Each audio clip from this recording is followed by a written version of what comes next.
My wife Kay and I are going to tell a story.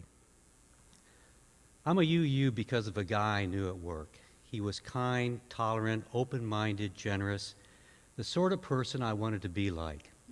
He told me that he was a Unitarian Universalist, and I thought to myself, dang, I gotta get some of that juju, that's pretty good. Well, it was easier said than done, because at the time I was living in the middle of nowhere in rural Illinois. It was over an hour to the nearest UU church. I had 3 young children in diapers, and I had a marriage that was heading towards the rocks. Eventually it did happen, though. I got transferred to Houston. The kids grew up. The marriage hit the rocks. So one Sunday I said, it's time. I had found a UU church nearby. I put the kids in the car, and we went to church. And we went the next week, and it was good. Eventually, a friend and I decided that we would like to start a UU church in the suburbs of Northwest Houston, which is where we lived. And you know how some decisions have long tails? They have long, profound effects that keep coming up.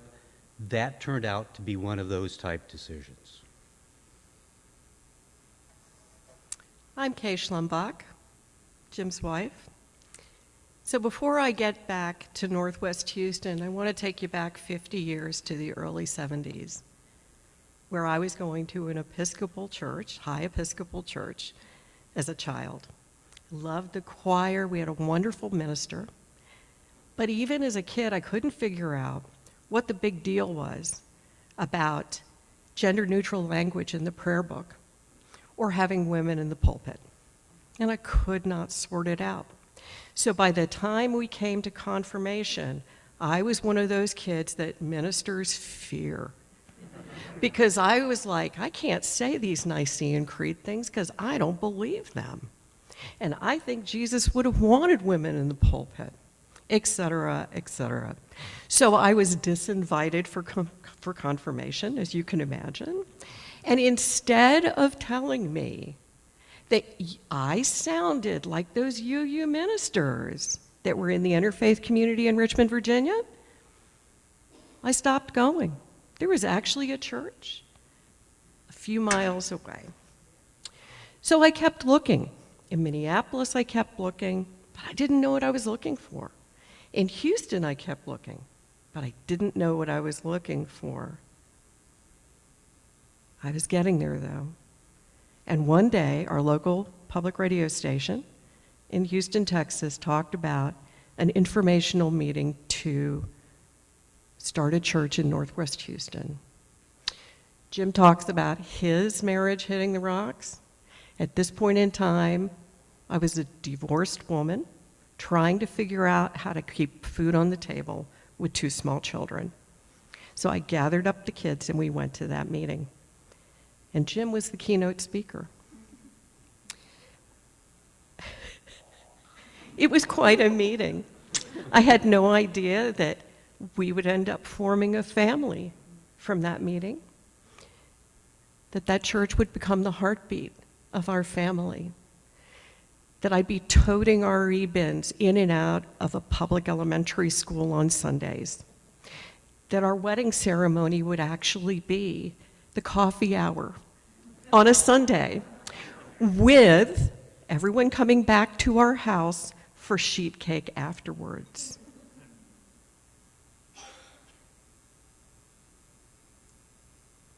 At that time, I didn't have much money and I didn't have much time, but we gave what we could. We schlepped.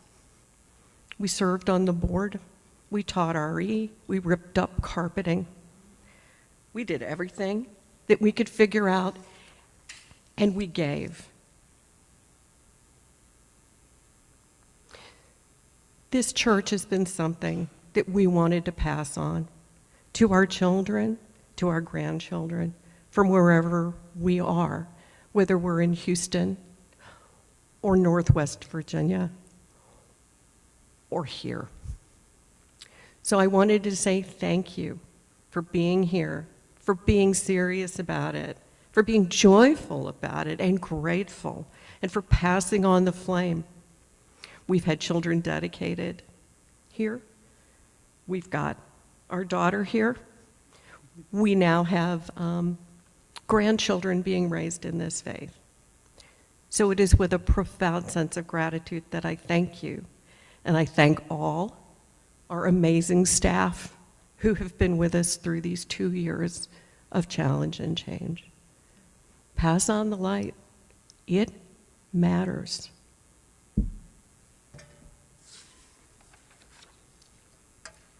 Do you remember that guy in Illinois that told me he was a Unitarian Universalist? Well, he also told me one time that he went to a small private college in upstate New York in a town whose name could not be spelled correctly. Dick went to Union College in the 1950s.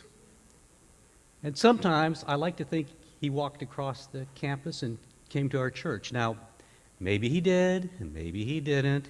It would have had a different name. It would have been a different building. But still, I like to think that.